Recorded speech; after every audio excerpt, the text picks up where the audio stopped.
Hello everyone. अगर आप SSC का कोई फॉर्म भरना चाहते हैं तो सबसे ज़रूरी है आपको रजिस्ट्रेशन करवाना। यानी कि अगर आप पहली बार किसी फॉर्म को भरने वाले हैं एसएससी पर तो आपको रजिस्ट्रेशन करवाना होगा, और अगर रजिस्ट्रेशन हो चुका है तो फिर आप लॉगिन करके फॉर्म भर सकते हैं। ठीक है, चाहे आप SSC GD, MTS, CGL, CHSL या कोई और पोस्ट के लिए अप्लाई करना चाहते हैं तो आपके पास दो ऑप्शन आते हैं। एक तो कि आप लॉगिन करके, ठीक है, जो कि राइट साइड में आप देख सकते हैं, यहाँ पे लॉगिन के लिए रजिस्ट्रेशन नंबर ज़रूरी चाहिए और पासवर्ड होना चाहिए, तो आप लॉगिन करके कर सकते हैं। अगर आप नए हैं, पहली बार अप्लाई करना चाहते हैं तो फिर आपको रजिस्ट्रेशन करना पड़ेगा। ठीक है, तो यहाँ पे जैसे ही आप रजिस्टर नाउ कर लेंगे फिर आप अप्लाई कर सकते हैं। तो क्वेश्चन ये है कि अगर आपने नहीं किया है तो फिर कैसे करेंगे रजिस्ट्रेशन। ठीक है, तो पहले आपको आना पड़ेगा एसएससी की ऑफिशियल वेबसाइट पर। इस पर आने के लिए आपको गूगल में सर्च करना पड़ेगा एसएससी। ओके, चलिए दिखाता हूँ आपको। तो देखिए, गूगल में आपको सर्च करना है एसएससी। ठीक है, अब जैसे ही आप एसएससी सर्च करेंगे तो यहाँ पर आपको एक वेबसाइट का देखिए लिंक मिलेगा, यानी कि ये वेबसाइट है एसएससी की, ssc.nic.in। इसी पर आपको क्लिक करना है। इस पूरे में कहीं पर भी आप क्लिक करेंगे तो ये वेबसाइट खुल जाएगा। चलिए, हमने इस पर क्लिक किया। अब देखिए ये वेबसाइट खुल गया है। खुलने के बाद दाहिने तरफ यानी कि राइट कॉर्नर में आपको लॉगिन का एक ऑप्शन दिख रहा होगा। इसी लॉगिन के नीचे जब आप आएंगे तो यहाँ पर देखिए न्यू रजिस्ट्रेशन यानी कि रजिस्ट्रेशन नाउ लिखा है या फिर न्यू यूज़र लिखा है। दोनों में से एक ही दोनों है, दोनों का अर्थ एक ही है। आपको यहाँ पर क्लिक करना है। तो जैसे ही क्लिक करेंगे एक नया पेज खुल कर आएगा, और इस पेज में देखिए 3 महत्वपूर्ण बातें लिखी हुई हैं। एक तो कि आपसे पहला जो स्टेप है वो बेसिक डिटेल मांगेगा, यानी कि आपको यहाँ पर बेसिक डिटेल अपनी भरनी है। दूसरा जो है उसमें अपने कॉन्टैक्ट डिटेल भरने हैं, और तीसरा जो है डिक्लेरेशन, यानी कि अगर ये तीनों स्टेप आप पूरा कर लेते हैं तो रजिस्ट्रेशन आपका हो जाएगा और फिर आप अप्लाई कर सकते हैं किसी भी जॉब के लिए। ठीक है, तो इस तरीके से इसका रजिस्ट्रेशन होता है। चलिए अब देखते हैं कैसे रजिस्ट्रेशन कर सकते हैं, क्या सवाल इसमें पूछता है और क्या हमें भरना चाहिए। तो देखिए, सबसे पहला जो इसका मांग है कि क्या आपके पास आधार नंबर है। तो यहाँ पे पूछा है डू यू हैव आधार, क्या आपके पास आधार है। तो अगर है तो ठीक, नहीं है तो नो पर मारना है तो यस पर मारना है। और जब आप यस पर क्लिक करेंगे तो आपके लिए देखिए यहाँ पर ये बॉक्स जो है एक्टिव हो जाएगा। अभी ये इनएक्टिव है। जैसे ही आप यस क्लिक करेंगे देखिए इसका कलर चेंज हो गया और ये बॉक्स एक्टिव हो गया। यहाँ पर अब आप लिख पाएंगे, लेकिन जब ये नो रहता है तब इस पर आप कुछ लिख नहीं पाएंगे। ओके, तो यहाँ पे मान लेते हैं कि मेरे पास अभी आधार नहीं है। आपका है तो ज़रूर दीजिए, क्योंकि ये जब बायोमेट्रिक करेंगे तो उस समय आधार का यूज होता है, तो इसलिए इसको फिल कर लीजिए। अभी भी कोई दिक्कत नहीं है। ठीक है, उसके बाद वेरीफाई आधार, सेकंड जो ऑप्शन होता है वेरीफाई आधार का होता है। तो अपना आधार यहाँ पर फिर से डाल दीजिए। उसके बाद एक आईडी का भी आपको यहाँ पर डिटेल डालना होगा। अब वो आईडी क्या हो सकता है, जैसे ही इस बॉक्स पर क्लिक करेंगे आपको बहुत सारी आईडी के बारे में यहाँ पे देखिए जानकारी मिलेगी। जैसे कि ड्राइविंग लाइसेंस दिया है, एम्प्लॉयर आईडी दिया है, pan card, passport, school college ID या वोटर आईडी। इनमें से कोई भी अगर आपके पास है तो आप उस पर क्लिक कर दीजिए। ठीक है, जैसे कि अगर हमारे पास वोटर आईडी है तो हमने इस पर क्लिक कर दिया तो ये ले लिया वोटर आईडी। ओके, अब वोटर आईडी लेने के बाद यहाँ पर नंबर भरना है, जो भी आपका आईडी कार्ड का नंबर होगा। ठीक है, अब वोटर आईडी हो, पैन कार्ड हो, सबका नंबर आपको दिखेगा उसका फ्रंट में या फिर बैक में। तो अपना डॉक्यूमेंट जो है उसमें आप देख लीजिए कि क्या उसका नंबर है, उसको यहाँ पे फिल कर देना है। तो यहाँ पे आईडी नंबर डालना है। उसके बाद एक बॉक्स है नाम का। ठीक है, इस बॉक्स में आपको वही नाम डालना है जो आपके मैट्रिकुलेशन यानी कि क्लास 10 के सर्टिफिकेट में मेंशन किया हुआ है। दूसरा बात, जब आप नाम डाल रहे हैं तो उसमें Shri, Shrimati, mister, Mrs, doctor, professor कुछ नहीं लिखना है, आपको बस अपना नाम लिखना है। अगर आपका नाम रोहन है तो सिर्फ रोहन टाइप करिए, रोहन कुमार। डॉक्टर रोहन कुमार टाइप करने की ज़रूरत नहीं है, ठीक है। और आप चाहे स्मॉल लेटर में टाइप करें या कैपिटल लेटर में, वो अपने हिसाब से लेगा। तो कैपिटल में टाइप करें तो भी दिक्कत नहीं, स्मॉल में टाइप करेंगे तो भी दिक्कत नहीं, ये खुद ही कैपिटल लेटर में ले लेता है, ठीक है।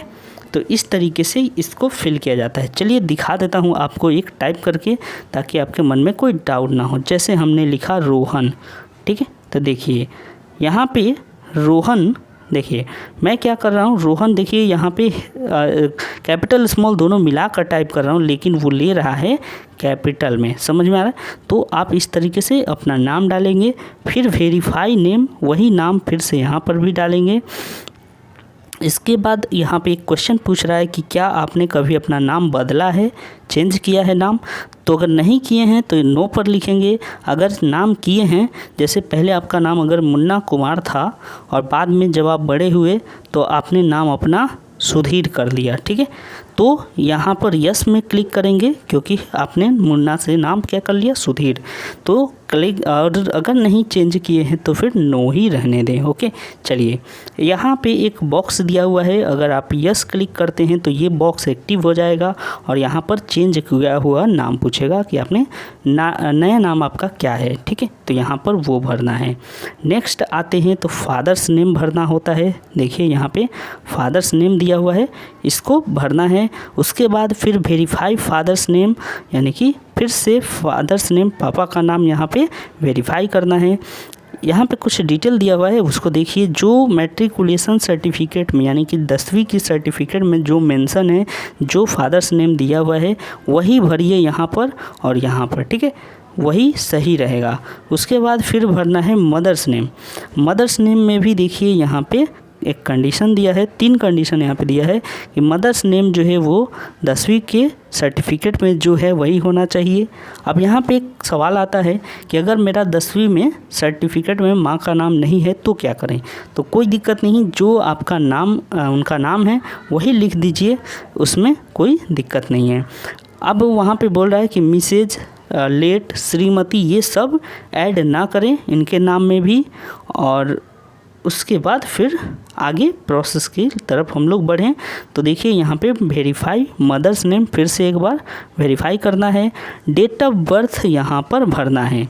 अब डेट ऑफ बर्थ जो है वो कौन सा होना चाहिए, तो वो भी जो आपका सर्टिफिकेट में मेंशन है, या तो एडमिट कार्ड में मेंशन होगा 10वीं का एडमिट कार्ड में, या फिर सर्टिफिकेट में जो मेंशन होगा उसको यहाँ भरना है। लेकिन यहाँ पर भरने में एक दिक्कत आती है, चलिए आपको दिखाता हूँ। इस पर जब हम लोग क्लिक करते हैं तो देखिए किस तरीके का इंटरफेस खुल के आता है। देखिए अब इस तरीके का आया है। तो यहाँ पे एक क्वेश्चन ये आएगा कि अगर आपका डेट ऑफ बर्थ जो है मान लेते हैं 2001 का है, ठीक, लेकिन यहाँ पे 2022 है, तो क्या आप 22 तक एक एक करके जाएंगे। ये है बैक का ऑप्शन, यानी कि बैकवर्ड, आप पीछे की ओर जाएंगे। अक्टूबर महीना है तो इसके बाद इसके पहले कौन सा महीना आता है, सितंबर, तो सितंबर 2022 दिखाएगा। उसके पहले अगस्त 2022 दिखा। इस तरीके से एक एक महीना चेंज होगा। लेकिन आपका तो 2001 साल है तो काफ़ी टाइम लग जाएगा, तो उसके लिए भी चिंता नहीं करिए, आपको क्लिक करना है यहीं पर, ठीक है। यहाँ पर क्लिक करिएगा। क्लिक करने के बाद देखिए एक और नया इंटरफेस खुलेगा इस तरीके से। फिर आपको यहाँ पे अब केवल 2022 दिखा रहा है, तो यहाँ पर एक बार और क्लिक करना है 2022 के ऊपर, ओके। चलिए क्लिक करिए तो देखिए यहाँ पर आपको अब साल दिखाने लगा, ठीक है। अब लेकिन साल का रेंज देख लीजिए कहाँ से कहाँ तक, 2020 से 2029 तक का है। हमें तो जाना है 2001 तक। तो बैक का जो यहाँ पे ऑप्शन दिख रहा है इस पर क्लिक करना है, ठीक है, इस पर क्लिक करना है। चलिए क्लिक करते हैं। देखिए क्लिक किए तो अब जो है रेंज बदल गया, 2010 से 2019 आ गया। फिर हम इसी पर क्लिक करेंगे तो और पीछे जाएंगे, ठीक है। देखिए और पीछे गए तो 2000 से लेकर 2009 के बीच में यहाँ पे आ गया। तो अगर मेरे काम का ये है तो हम इसको चुन लेंगे, क्लिक कर देंगे इस पर, तो 2001 हमने चुन लिया। अब दिक्कत एक और है कि महीना चुनना है। तो महीना कितना होता है 12, तो 12 महीना में से कोई भी एक ले लीजिए जो आपका है। तो चलिए हमने जून चुन लिया, ठीक है। अब जून, जैसे ही जून पर क्लिक किए यहाँ पर डेट आ गए, तो डेट कौन सा ले, तो देखिए डेट जो भी है आप उसको अपनी स्वेच्छा से जो आपका है उस पर क्लिक कर दीजिए। ओके, तो इतना करने के बाद देखिए आपका डेट ऑफ बर्थ यहाँ पे आ गया 14 जून 2001 जो है आपका। इस तरीके से आप अपना डेट ऑफ बर्थ फिल कर ले। समझ में आया? आगे बढ़ते हैं, वेरीफाई डेट ऑफ बर्थ। इस पर यहाँ पे जो बॉक्स है इसमें भी सेम प्रोसेस होगा जैसा ऊपर अभी किया गया, ठीक है। तो वैसे इसको भी भर लें। उसके बाद अगला जो है मैट्रिकुलेशन यानी क्लास 10 का डिटेल मांग रहा है। तो जो एजुकेशनल बोर्ड है वो पूछ रहा है कौन सा है। एजुकेशन बोर्ड जैसे ही आप इस पर क्लिक करेंगे सारे बोर्ड, ठीक है, जैसे CBSE है, ICSE है, सब आपको दिखेगा, या फिर स्टेट बोर्ड्स भी बहुत सारे हैं। तो जिससे आपने पढ़ाई की है, जिस बोर्ड से, उस बोर्ड का नाम लिख लेना है, ठीक है। जैसे आपको दिखाता हूँ बिहार बोर्ड का बारे में, ठीक है। तो बिहार बोर्ड अगर मान लेते हैं कि आपने बिहार बोर्ड से पढ़ाई की है, तो यहाँ पे भी बिहार में बहुत सारे ऑप्शन आ रहे हैं। Bihar board of opening schooling and examination, Sanskrit शिक्षा बोर्ड, या फिर स्कूल एग्जामिनेशन बोर्ड। तो आपने किससे पढ़ाई की है वो आप अपना चुन लें, ठीक है। तो चलिए यहाँ पे हमने चुन लिया बिहार स्कूल एग्जामिनेशन बोर्ड। तो यहाँ पे क्लिक किए तो आ गया। फिर बोला वेरीफाई एजुकेशन बोर्ड, फिर से वेरीफाई करना है, तो यही वाला चीज़ यहाँ पर फिर से फिल कर देंगे। उसके बाद रोल नंबर, रोल नंबर कैसे भरेंगे, तो रोल नंबर में आपका जो सर्टिफिकेट में मेंशन है या एडमिट कार्ड में जो मेंशन है 10वीं की, वही यहाँ पर भरना है। उसके बाद देखिए यहाँ पे स्पेशल कैरेक्टर आपको नहीं यूज करने हैं, स्लैश और डैश को छोड़कर, ठीक है। तो हाइफन या फिर स्लैश, इन दोनों को छोड़ के बाकी कोई भी स्पेशल कैरेक्टर यूज नहीं करना है।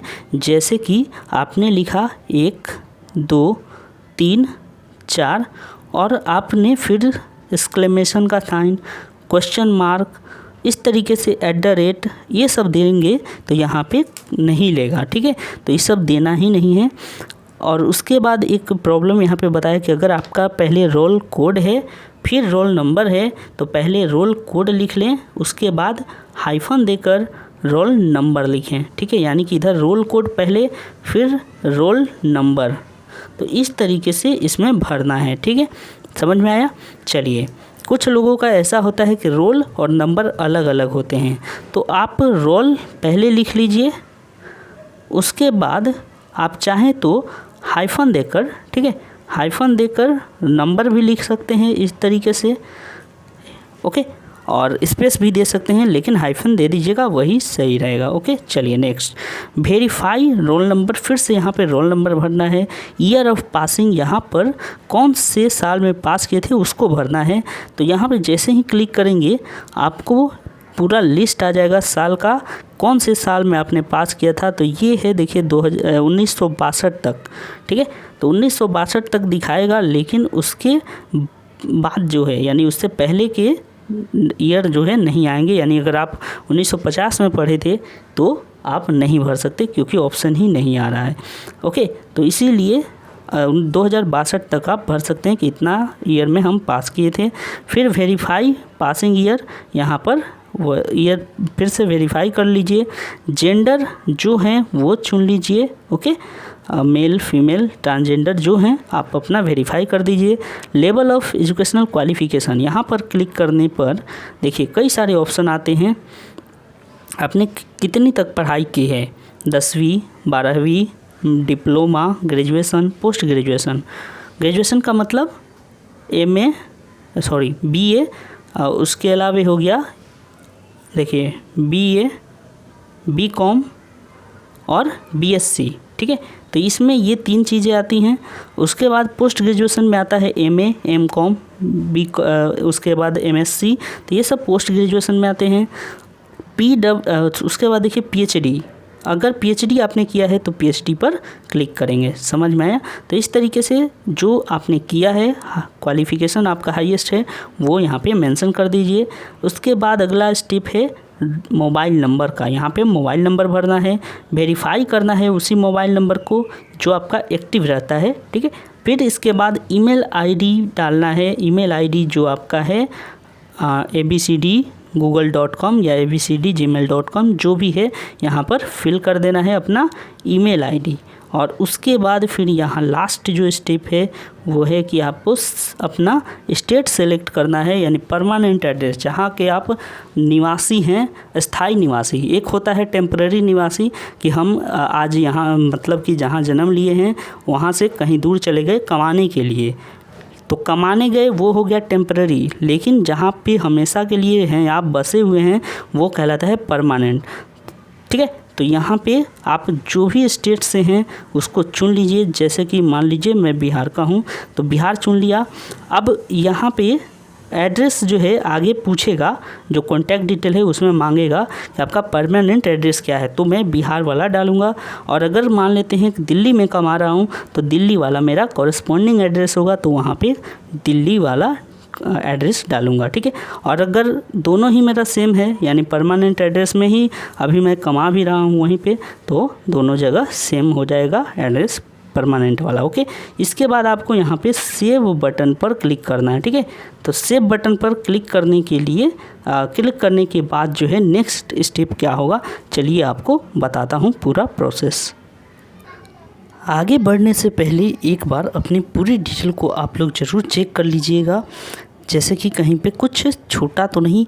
और यहाँ पे देखिए एसएससी आपको एक धमकी भरा मैसेज दे रहा है कि candidates must be cautious while filling up registration detail, your candidature में get cancelled in case incorrect या रॉन्ग इन्फॉर्मेशन इज फर्निश्ड। तो अगर आप किसी तरह का गलत इन्फॉर्मेशन देते हैं तो ये क्या करेगा, आपका कैंडिडेचर कैंसिल कर देगा, ऐसा एसएससी ने यहाँ पे नोट में बताया है, ओके। अब सारी डिटेल अपना चेक कर लीजिए कि हाँ हमने जो डिटेल दिया है वो सब सही है या नहीं, ठीक है। और चेक करने के बाद फिर आपको आ जाना है सेव के ऑप्शन के पास। अब जैसे ही आप सेव पर आ गए, यहाँ पर आपको क्या करना है कि ये सेव जहाँ दिख रहा है इस पर क्लिक कर देना है, ओके। क्लिक करने के साथ देखिए एक इस तरीके का आपके पास पेज खुल के आएगा और इसमें बोलेगा कि आप वेरीफाई करिए, यानी कि जो आपने दिया है वो सही है ना। मोबाइल नंबर और ईमेल आईडी दोनों सही होने चाहिए, क्योंकि ओटीपी भेज कर ये क्या करेगा, वेरीफाई करेगा दोनों को, ठीक है। तो इसीलिए ये करेक्ट होना चाहिए। उसके बाद फिर आपको यहाँ पर कंफर्म बटन दिख रहा है, इस पर क्लिक करके इसको सही करना है, कंफर्म करना है, ओके। तो चलिए कंफर्म पर क्लिक करते हैं।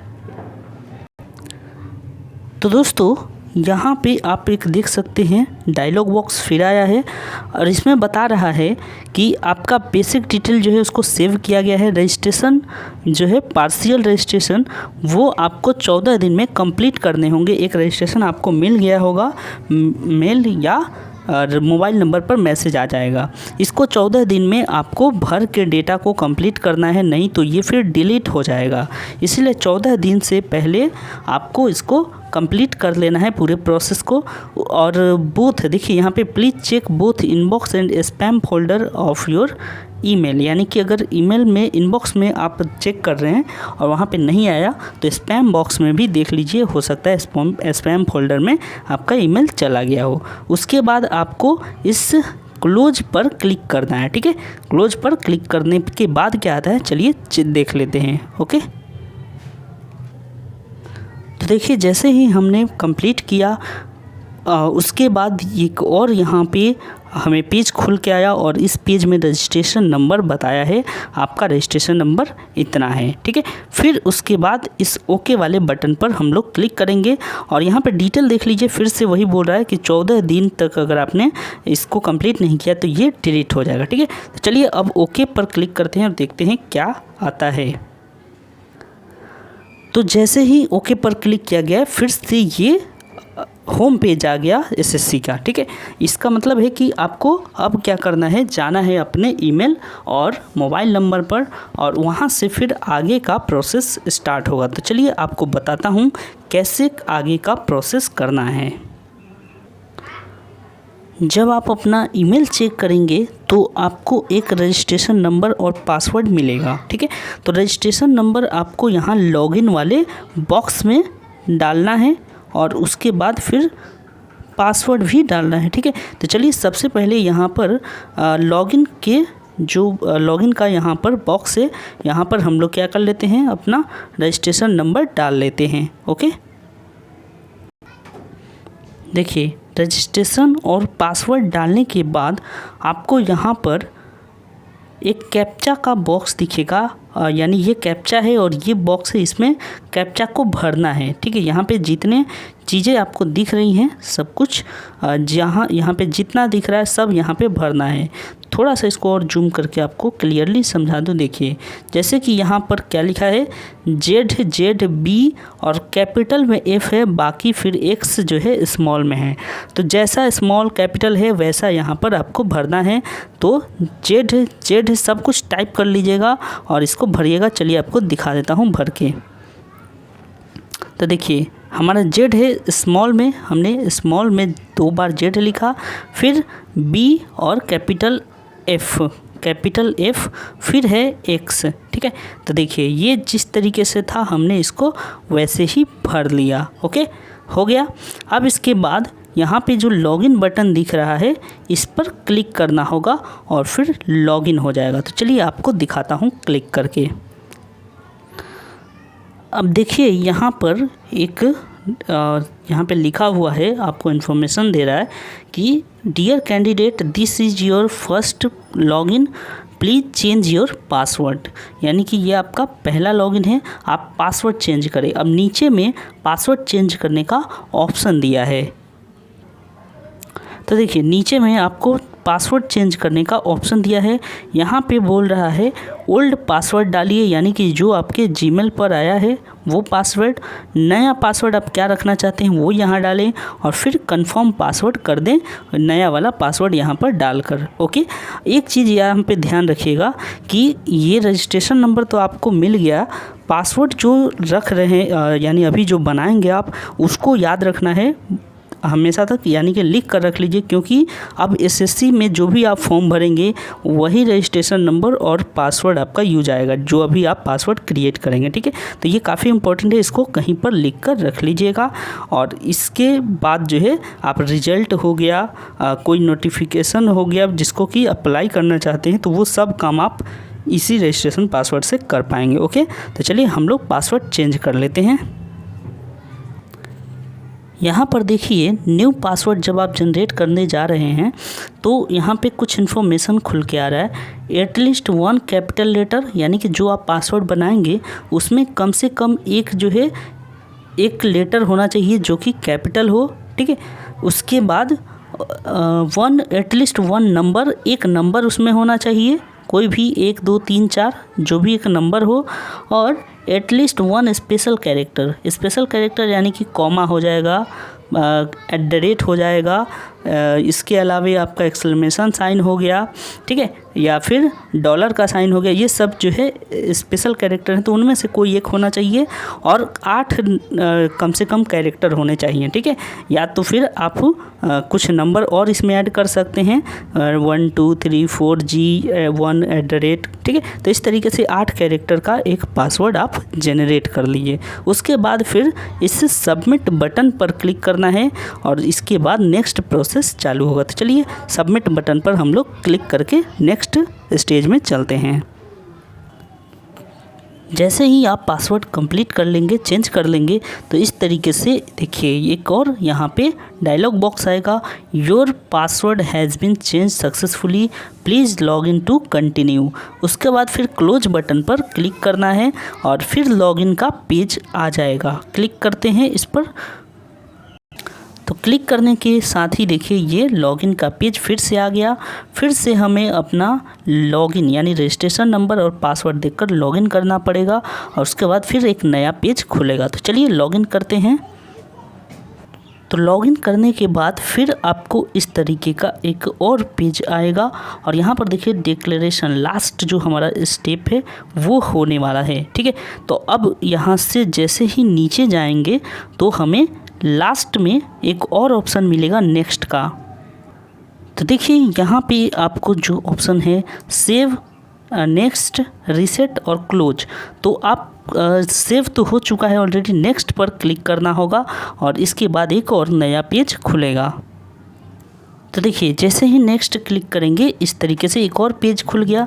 अब यहाँ पे आपसे कैटेगरी पूछ रहा है, जिस कैटेगरी से हैं उसको भरना है, बहुत ध्यान से यहाँ पे भरिएगा। रजिस्ट्रेशन एक बार हो गया तो फिर वो इरेज नहीं होता है, इसीलिए आप लोग इसको ध्यान से भरिएगा। तो चलिए हमने यहाँ पर जो कैटेगरी है उसे चुन लिया, मान लेते हैं हमने SC यहाँ पे टिक कर दिया। ठीक है, तो SC पर क्लिक करने के बाद उसके बाद फिर यहाँ पे कैटेगरी SC क्लिक करेंगे, वेरीफाई कर दिए। नेशनैलिटी इंडियन, ठीक है, तो सिटीजन ऑफ इंडिया हमने भर दिया। आइडेंटिफिकेशन मार्क्स तो कुछ भी एक लिख देंगे कि चलिए लिख देते हैं मोल ऑन लेफ्ट चिक। ठीक है, तो जहाँ पे आपको जो निशान है, यानी कि अगर कोई तिल का निशान है तो लेफ़्ट चिक यानी कि बाएं गाल पर, तो आप वो लिखेंगे। कंधे पर मान लेते हैं तिल का निशान है तो मोल ऑन शोल्डर, और कौन सा शोल्डर, तो लेफ़्ट या राइट जो है लिख दीजिए। आपको क्या PWDB पर्सन है आप, यानी कि कोई आपको डिजेबिलिटी है, किसी तरह का दिव्यांगता है आपके अंदर, तो है तो यस लिखेंगे, नहीं है तो नो कर देंगे। ठीक है, अब उसके बाद अगर जैसे ही आप यस करते हैं यहाँ पे आपको टाइप, अगर यस करते हैं तो यहाँ पे सिलेक्ट करना होगा आपको अपना ऑप्शन। देखिए इस तरीके से आपको ऑप्शन सेलेक्ट करना होगा कि कौन सी कैटेगरी से आप आते हैं, लेकिन हम लोग यहाँ पे नो करके चलते हैं कि नहीं, हम लोग यहाँ पे किसी तरह का नहीं। फिर भी अगर आपको लगता है तो आप इसमें भर सकते हैं कोई भी एक कैटेगरी। ठीक है, चलिए OH, VH या HH जो है उससे रिलेटेड आपने यहाँ पे क्लिक कर दिया। अब उसके बाद यहाँ पे फुल फॉर्म बताया है VH, HH, OH का। ओके, लेकिन यहाँ पे ध्यान रखिएगा कि डिजेबिलिटी सर्टिफिकेट नंबर देना पड़ेगा अगर आप हैं तो, और वो भी बना होना चाहिए तभी तो आप देंगे। तो इसीलिए पहले बना लें, उसके बाद ही आप रजिस्ट्रेशन करें। ओके, चलिए फिर यहाँ पे परमानेंट एड्रेस देना पड़ेगा कि आप कहाँ के हैं, वो चीज़ यहाँ पे होनी चाहिए। फिर उसके बाद स्टेट चुनना है कि कौन से स्टेट के हैं आप परमानेंट निवासी। फिर डिस्ट्रिक्ट चुनना है कि आप कहाँ के किस डिस्ट्रिक्ट के हैं, और फिर पिन कोड यहाँ पर डालना है। ओके, उसके बाद देखिए एक ऑप्शन दिखा रहा है कि प्रेजेंट एड्रेस परमानेंट एड्रेस के सेम है, यानी कि दोनों सेम है क्या, तो अगर है तो यस में क्लिक करें, नहीं है मतलब कि आप बिहार के हैं और दिल्ली में काम कर रहे हैं तो फिर आप नो में क्लिक करेंगे, क्योंकि आप एग्ज़ाम जो है चाहेंगे कि दिल्ली के आसपास ही हो, तो इसलिए नो में क्लिक करेंगे तो आपको दिल्ली के आसपास सेंटर मिलेगा। लेकिन आप हैं बिहार के और बिहार में ही सेंटर चाहते हैं तो फिर आप यहाँ पे यस में क्लिक करेंगे। ठीक है, यानी कि परमानेंट ही आपका प्रेजेंट एड्रेस है, तो यस में क्लिक करेंगे। तो इस तरीके से फिर आपको ये भरने की ज़रूरत नहीं पड़ेगी। अगर यस क्लिक करते हैं तो ये ऑटोमेटिकली बंद हो जाता है, आपको भरने की ज़रूरत नहीं पड़ती है। उसके बाद फिर एक सेव का बटन यहाँ पे है, इस पर क्लिक करना होगा। ठीक है, तो चलिए अब आपको नेक्स्ट बटन पर क्लिक करके दिखाता हूँ क्या दिखा रहा है। ध्यान रखें कि नेक्स्ट से पहले आपको सेव करना पड़ेगा अपना डाटा, तो सबसे पहले आप सेव बटन पर क्लिक करेंगे, उसके बाद नेक्स्ट पर क्लिक करेंगे। ओके, देखिए जैसे ही सेव एंड नेक्स्ट किए तो इस तरीके से फिर कह रहा है कि additional and contact detail are saved successfully. उसके बाद आपको क्लोज पर क्लिक करना है, और क्लोज पर क्लिक करने के बाद देखिए यहाँ पर जैसे ही क्लोज पर क्लिक करेंगे यहाँ पर एक डिक्लेरेशन आ रहा है, और डिक्लेरेशन में लिखा हुआ है कि मैं जो भी इन्फॉर्मेशन दे रहा हूँ वो सही है और कंप्लीट है, करेक्ट है, और ये मेरे नॉलेज में जितना है सब सही है। ठीक है, तो इस तरीके से बोल रहा है कि अगर मेरा इन्फॉर्मेशन गलत निकलता है तो मेरा कैंडिडेचर कैंसिल किया जाएगा और कभी भी टर्मिनेट कर दिया जाएगा सर्विस से, ठीक है। तो उसके बाद फिर आपको यहाँ पे एग्री पर क्लिक करना है और फिर इसके बाद फाइनल सबमिट पर क्लिक कर देना है। तो चलिए हम लोग एग्री पर क्लिक करके फाइनल सबमिट पर क्लिक करते हैं। देखिए अब जैसे ही आप यहाँ पर क्लिक किए तो इस तरीके से OTP का एक ऑप्शन आएगा। कह रहा है कि मोबाइल पर एक OTP गया है उसको भरिए, या फिर आपका ईमेल पर एक OTP गया है उसको भरिए, और उसके बाद फिर आप नेक्स्ट पर यहाँ पे एक और ऑप्शन आएगा उस पर क्लिक करना है और फिर आपका कंप्लीट हो जाएगा। तो चलिए इसमें OTP हम लोग डाल देते हैं। OTP क्या है वो डाल के नेक्स्ट स्टेप में चलते हैं। देखिए OTP डालने के बाद आपको एक और ऑप्शन दिखाएगा यहाँ पर, ठीक है। यानी कि यहाँ पे जो कैप्चा है इसको भरना होगा इस फील्ड में और उसके बाद फिर सबमिट पर क्लिक करना होगा। तो चलिए फील्ड इसको भर के हम लोग सबमिट बटन पर क्लिक करते हैं। तो देखिए दोस्तों ये इस तरीके से पूरा प्रोसेस हमारा कंप्लीट हो गया। आ गया यहाँ पे वेलकम मोहन कुमार, उसके बाद फिर यहाँ पे latest notification, application history, modified registration और रिजल्ट एवं मार्क्स, ये चारों ऑप्शन दिखने लगे। यानी कि अब हमारा प्रोसेस कंप्लीट हो गया है। अब हम फॉर्म आराम से भर सकते हैं, अब हमें कोई दिक्कत नहीं होगी। यहाँ पे हम लोग अपना मार्क्स देख सकते हैं। यहाँ पे देख पा रहे हैं आपकी रिजल्ट या मार्क्स का एक यहाँ ऑप्शन दिखाने लगा। तो यहाँ से कोई रिजल्ट निकलेगा, कोई मार्क्स होगा रिलीज़, तो उसको हम लोग देख पाएंगे। और फॉर्म भरने से पहले हम चाहें तो यहाँ पे मॉडिफाइड रजिस्ट्रेशन भी कर सकते हैं, ठीक है। और अपना एप्लीकेशन हिस्ट्री देख सकते हैं कि हमने कब कब क्या क्या फॉर्म भरा है। तो ये सारी डिटेल थी। उम्मीद है आप इससे पूरा प्रोसेस को बड़े इजीली तरीके से समझ गए होंगे, सीख लिए होंगे। देखिए ओके पर हमने जैसे क्लिक किया, यहाँ पर अब सब कुछ आपको दिखाने लगा कि कौन कौन सा नोटिफिकेशन अभी आया है। और देखिए जैसे अभी आप GD का भरना चाहते हैं तो GD के लिए यहाँ पर देखिए ये दिखाने लगा पूरा डिटेल कि GD में कैसे इसको क्या क्या प्रोसेस है। देखिए सब यहाँ पे बता रहे हैं। नोटिफिकेशन डाउनलोड करना है GD का तो वो आप अपने लॉगिन करके भी डाउनलोड कर सकते हैं। यहाँ से नोटिफिकेशन अप्लाई करना है तो यहाँ पे क्लिक करेंगे। प्रिंट करना है आपका एप्लीकेशन तो यहाँ पे क्लिक करेंगे। उसी तरह पेमेंट का यहाँ पे ऑप्शन सब कुछ देने लगा। अब आपको सब एक जगह पे मिल जाएगा। तो उम्मीद है कि पूरा वीडियो आपको समझ में आया होगा और आप इससे पूरा प्रोसेस को ईजिली समझ पाए होंगे। अब जो है नेक्स्ट हमारा प्रोसेस है कि GD के लिए अप्लाई कैसे करते हैं वो हम लोग देखेंगे अगले वीडियो में। और बाकी भी एग्ज़ाम का अगर आप अप्लाई करना चाहते हैं तो यहीं से अप्लाई कर सकते हैं। देखिए अभी भी कई सारी वैकेंसी चल रही है, जैसे कि scientific assistant in India meteorological department. तो इस तरीके से कई सारे फॉर्म आते रहते हैं, आप आराम से उनको भर सकते हैं, ठीक है। जैसे CGL 2022 का आया था लेकिन उसका डेट चला गया, इसलिए यहाँ पे अप्लाई नहीं दिखा रहा है। लेकिन बाकी सब में अभी अप्लाई दिखाएगा, इसमें भी नहीं दिखा रहा है लेकिन देखिए GD में दिखा रहा है। तो अगला जो हमारा वीडियो होगा वो GD को लेकर होगा कि कैसे इसको भरें फॉर्म, उस पर पूरा बेस्ड होगा हमारा अगला वीडियो। तो बने रहें चैनल के संग और दोस्तों के संग इस वीडियो को ज़रूर शेयर करिएगा। Thank you.